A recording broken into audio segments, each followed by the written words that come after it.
The Virgin Suicides by Sofia Coppola has always stuck with me. I watched it for the first time when I was 13, which is the age Cecilia, the youngest sister, was in the movie. I felt a deep connection to her and her love for trees, hence why I'm here. Even though I didn't fully understand everything, I felt so seen. There was something about the dreamy visuals, the quiet sadness, and the way the girls were portrayed that felt honest. I've rewatched it probably 10 times since then, and with every viewing, I see it differently, especially now that I'm in my 20s. What makes this film so interesting is how it plays with perspective. The entire story is told from the point of view of a group of neighborhood boys who are obsessed with the 5 Guzman sisters.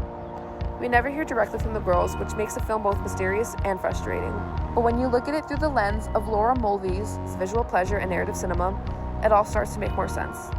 Mulvey breaks down the male gaze into 3 parts: the man behind the camera, the male audience in the story, and the male audience watching. The Virgin Suicides interacts with all 3 in really interesting ways, especially because it's directed by a woman. That makes a huge difference. Sofia Coppola's role as a director is a big reason why the movie works in the way that it does. Even though the story is about 5 girls who take their own lives, it doesn't feel like it was made to exploit them. The cinematography is soft, pastel, and a little bit hazy.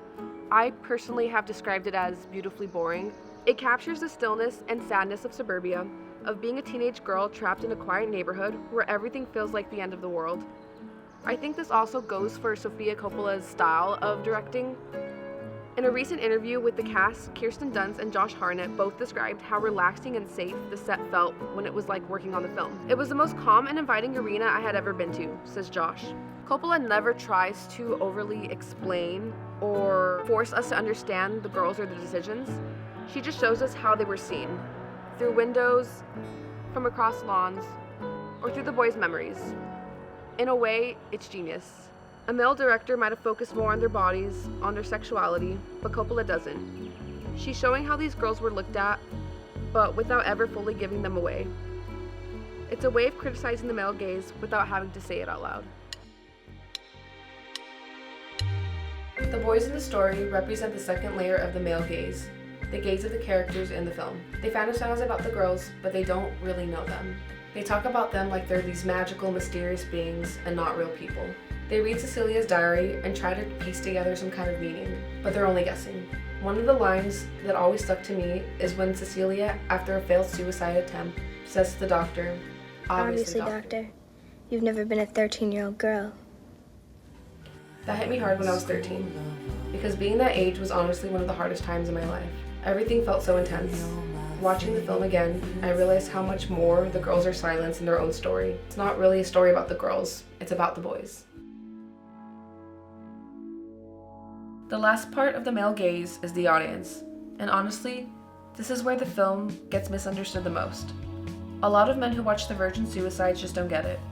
I've heard so many say it's boring, or that the girls' suicides don't make sense, or that it's too vague, but that's kind of the point. The film isn't trying to give clear answers. It's about how these girls were never really understood in the first place, and maybe the reason some male viewers are frustrated is because they're expecting a version of the story that was never meant for them.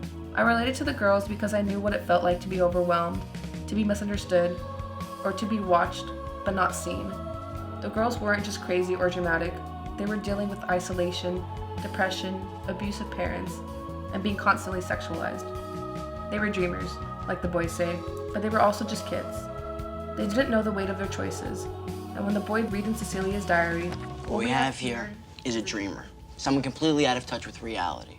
When she jumped, she probably thought she would fly. I understood, because that's what it's like, being young and thinking there might be something better waiting if you could just escape. Watching The Virgin Suicides as an adult feels different than it did when I was 13. Back then, I felt like I was one of the Guzman sisters. Now I realize I was one of the people trying to figure them out. The film doesn't offer neat answers or emotional closure, but that's what makes it so powerful. Coppola uses her perspective as a woman to show the tragedy of being misunderstood, of being looked at but never truly known. She takes the male gaze and turns it into something haunting and reflective. This movie isn't about why the girls died. It's about how the world failed to understand them while they were alive.